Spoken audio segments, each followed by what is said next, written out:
Today we will talk about liquidation of companies. That is the meaning of liquidation, the difference between liquidation and winding up, then difference between insolvency and liquidation, then different types or methods of liquidation, then who is a liquidator and what are the duties and responsibilities of liquidator. Okay, so we'll start with the meaning of liquidation. Liquidation is the formal process of terminating the life of a company. It is the legal process by which a company comes to an end. Sometimes liquidation of a company is also known as winding up of the company. The legal process through which the company is wound up is called liquidation. So simply liquidation means it is the legal process by which the company comes to an end. Or the closing of a company is known as liquidation of a company, and sometimes the terms liquidation and also the winding up, it is used interchangeably. But actually there are certain points of difference between liquidation and winding up. So liquidation is the formal process of terminating the life of a company. That is, it is a legal process by which a company comes to an end. Then the legal process through which the company is wound up is called liquidation. When liquidation takes place, the assets of the company are sold. After the proceeds, the debts are paid off. The surplus, if any, is distributed among the members of the company in proportion to their holdings. Okay, so these are the processes which will be taking place in a company with regard to liquidation. So at the time of liquidation, the assets of the company will be sold. Then out of the sale proceeds, the debts or the liabilities will be paid off. Then in case there is any surplus remaining, then that amount will be distributed among the members of the company in proportion to their holdings. Now, for the purpose of liquidation, an administrator will be appointed for conducting the procedure of winding up or proceeds of winding up. Now, he is called a liquidator. He takes control of the company once he is appointed. He will be collecting and paying its debts and distribute the surplus, if any, among the members. That is, these are the processes which are taking place with regard to liquidation. That is, all the assets will have to be sold. Then this proceed will be used for paying the liabilities or settling the liabilities. Then the surplus, if any, will be distributed among the members. So once the liquidator is appointed, then he will be looking after all these functions. That is, he will be selling the assets, he will be meeting the liabilities, and he will be distributing the surplus, if any, to the members. So this is regarding the meaning of liquidation. Simply, liquidation means it is the legal process by which the company comes to an end or the company is closed. Okay. Now we have already said that though these two terms, that is liquidation and winding up, is used interchangeably, there are certain points of difference between liquidation and winding up. Now we will see what are the points of difference between liquidation and winding up. Now difference between winding up and liquidation. So this is winding up and liquidation, then winding up.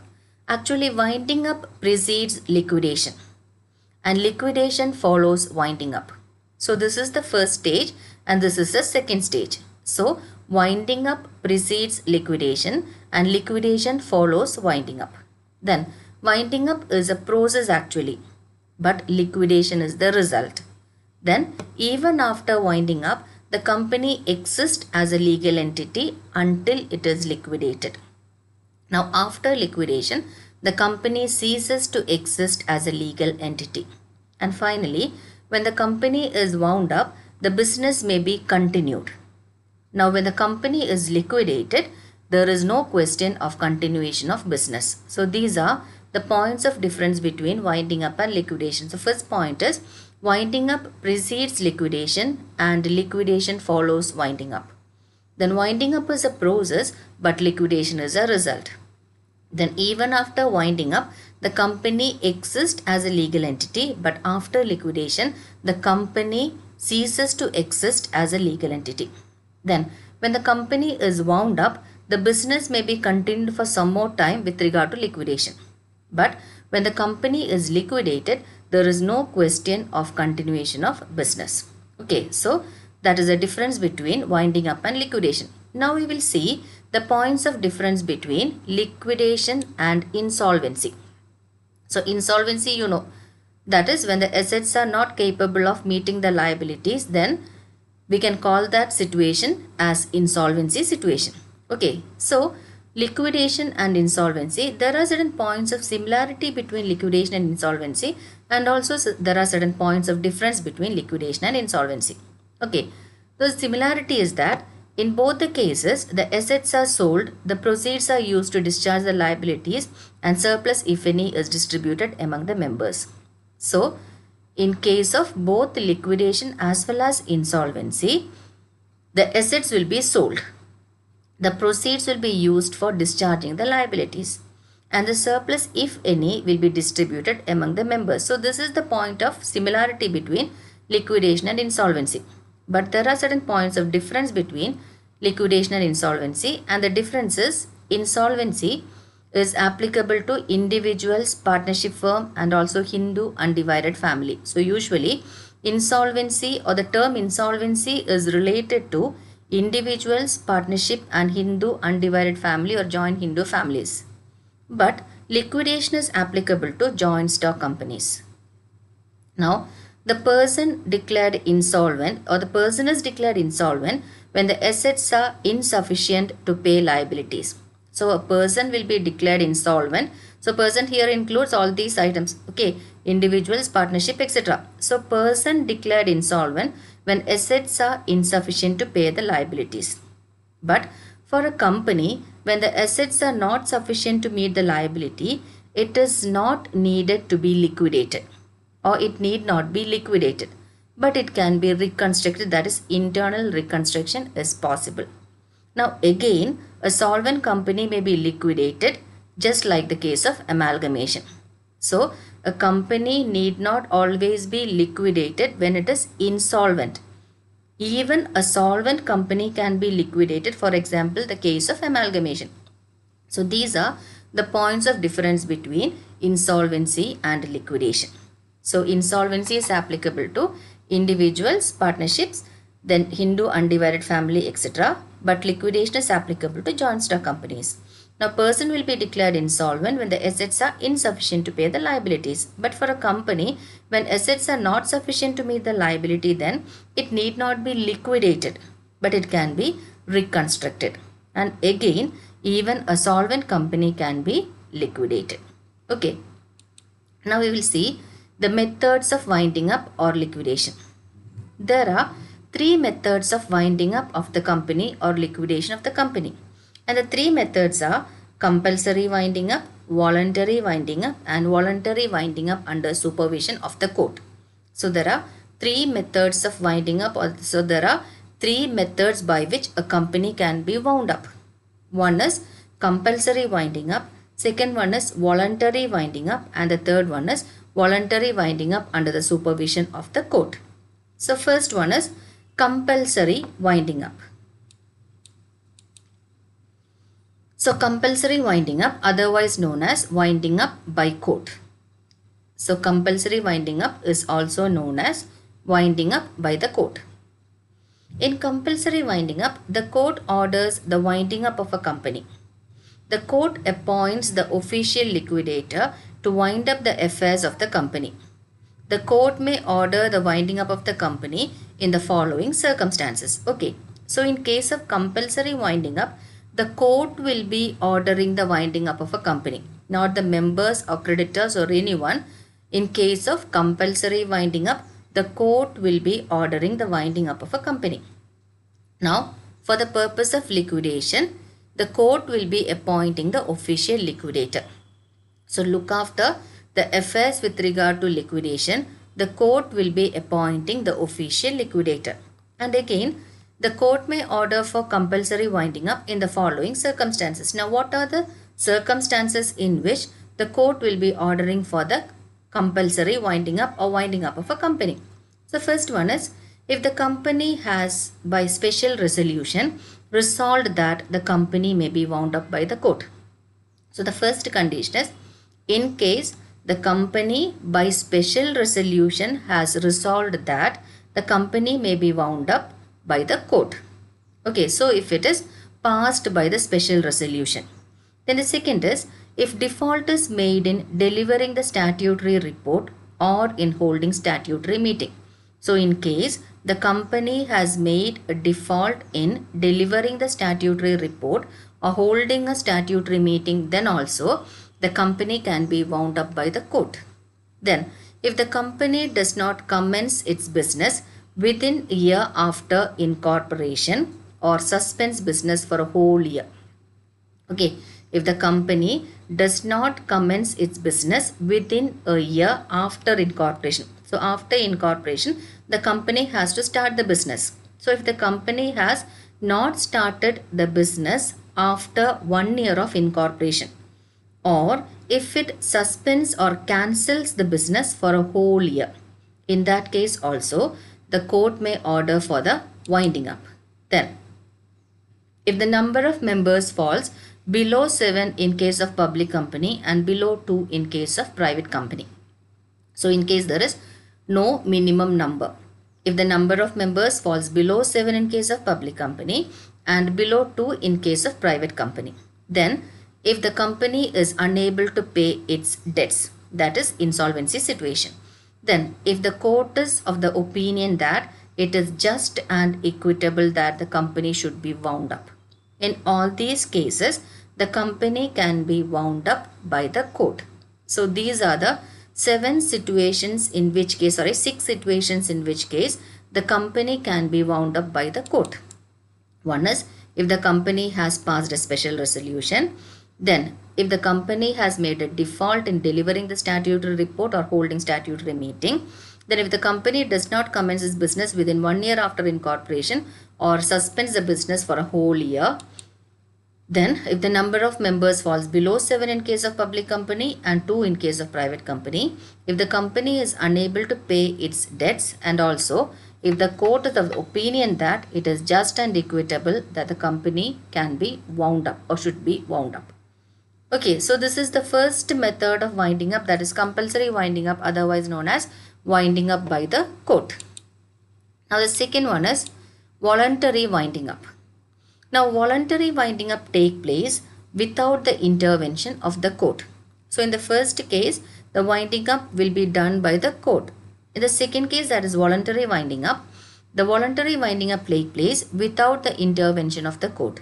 Here, the company and its creditors or the members, so the company and its creditors or the members mutually settle their affairs without going to the court. So without the intervention or interference from the court, the company, creditors and the members, they will be mutually settling their affairs. So that is the case of voluntary winding up. Now voluntary winding up is again classified into two, that is members voluntary winding up and creditors voluntary winding up. Okay, so voluntary winding up is again classified into members voluntary winding up and creditors voluntary winding up. Now members voluntary winding up. Now this type of winding up occurs only when the company is solvent. So only when the company is solvent, members winding up or members voluntary winding up take place. Then it requires a declaration of the company's solvency at the meeting of the board of directors. So at the meeting of board of directors, the company should declare that the company is solvent. Now the declaration must specify the director's opinion that the company has no debt or it is able to pay its debts in full within 3 years of the commencement of the winding up. Okay, so it is not enough that the company in the board of directors meeting has passed or declared that the company is solvent. Again, the declaration must specify the director's opinion that the company has no debt or it is able to pay its debts in full within 3 years of the commencement of winding up. Then the third one is the company in general meeting then appoints a liquidator and fixes his remuneration. With his appointment, all the powers of the board and managing director or manager ceases to exist. Okay, so in members voluntary winding up, the first condition is that the company should be solvent. Then only the company can resort to members voluntary winding up. Then second is it requires a declaration of the company's solvency at the board of directors meeting. then the declaration must specify the director's opinion that the company is or the company has no debt, or even though there is debt, it is able to pay the debt in full within 3 years of commencement of winding up. Then the company in general meeting then appoints a liquidator and fixes his remuneration. With his appointment, all the powers of board and managing director or the manager will cease to exist, and all the powers will be vested with the liquidator. Okay. Now third is, creditors voluntary winding up. So the second thing coming under the voluntary winding up, that is creditors voluntary winding up. Now this type of winding up occurs in the absence of declaration of solvency. In other words, this type of winding up take place when the company is insolvent. So in case of members voluntary winding up, the first condition was that the company should be solvent. But in case of creditors voluntary winding up, usually it takes place when the company is insolvent. So this type of winding up occurs in the absence of a declaration of solvency. In other words, this type of winding up take place when the company is insolvent. Then it requires the company to hold a creditors meeting. In the other case, there was a meeting of board of directors. Okay. Now in case of creditors voluntary winding up, it requires the company to hold a creditors meeting. One of the directors will preside over this meeting. Now in this meeting, the full statement of assets and liabilities of the company is placed. Okay. Then next is the copy of resolution passed in this meeting is sent to the registrar within 10 days. So after the resolution is passed in this creditors meeting, this copy of resolution or a copy of resolution, it should be sent to the registrar within 10 days or 10 days of that particular meeting. Now both the members and creditors at their respective meeting appoint a liquidator, and on the disagreement, the person appointed by the creditors will act as liquidator. So both the members as well as creditors have the right to appoint a liquidator, and usually they will appoint a liquidator unanimously. But in case there is any difference of opinion or disagreement, then the person appointed by the creditors will act as liquidator. In the first case, that is compulsory winding up, the court will be appointing the liquidator. But in case of members voluntary winding up, members will be appointing a liquidator. Creditors voluntary winding up, creditors can appoint a liquidator. And in case there is any disagreement, then the liquidator appointed by the creditors will stand. Okay. Now the last one is winding up under the supervision of the court. Now actually this is also voluntary winding up. That is, it is not a compulsory winding up, but here there will be an interference or intervention of the court. So this is a voluntary winding up, but under the supervision of the court. Now when the company is being wound up voluntarily, an application may be made to the court by a member or a creditor, that will be a dissatisfied party of the company, that winding up should be under the supervision of the court. So in case of voluntary winding up, there can be an application made by the member or a creditor, that is any dissatisfied member or dissatisfied creditor. They can give an application to the court that the liquidation should be taken place under the supervision of the court. In such a case, the court may order the continuation of voluntary winding up subject to its supervision. So the court will be asking the company to continue the process of winding up, but there will be a supervision on the part of the company. And this will be done by the court only at an application given by a dissatisfied member or a creditor of the company. The court will issue such an order only under the following circumstances. One is if the liquidator is partial or negligent in realizing the assets. So first one is if the liquidator is partial or he is showing a discrimination, or in case he is negligent in realizing the assets. Then the second case is when the rules relating to winding up are not being observed. Then if the resolution for winding up was obtained by fraud. In these three cases, the court will have a supervision over the voluntary winding up of the company. First is if the liquidator is partial or he is negligent in realizing the asset. Then when the rules relating to winding up are not being observed. And the third case is if the resolution for winding up was obtained by fraud. Okay. In all these cases, there can be winding up under the supervision of the court. Now, who is a liquidator? It is already stated that in case of winding up or liquidation, an administrator will be appointed and that particular administrator is called liquidator. So, when there is liquidation of a company, one or two persons are required to be appointed for conducting the liquidation or winding up proceedings of the company. Such persons are called liquidators. So, the persons or the administrators appointed for the purpose of conducting the liquidation or winding up proceedings of the company are called liquidators. Okay, now what are the functions or duties of liquidator or the responsibilities of liquidator? One is to protect the assets till they are real. You know the functions related to liquidation or the various procedures involved in liquidation. First one is assets will be realized. Now these amount will be used for the purpose of making payment to the liabilities or debt. Then the surplus, if any, will be distributed among the members. So all or everything which is related to all these functions, it will be done by the liquidator. So the functions or duties of liquidator consists of, first one is to protect the assets till they are realized. Then to realize the assets of the company. Then to collect the money due from the contributories. Then to distribute the amount realized from sale of assets and amount received from contributories in the order of preference. Then to maintain and submit the record of receipts and payments of cash to the members in case of voluntary winding up and to the court in case of compulsory winding up. So these are the functions or duties of liquidator: to protect the assets till they are realized, to realize the assets of the company, to collect money due from contributories, then they distribute the amount realized from the sale of assets and amount received from contributories in the order of preference. Then finally, to maintain and submit a record of receipts and payments of the cash to the members in case of voluntary winding up and to the court in case of compulsory winding up.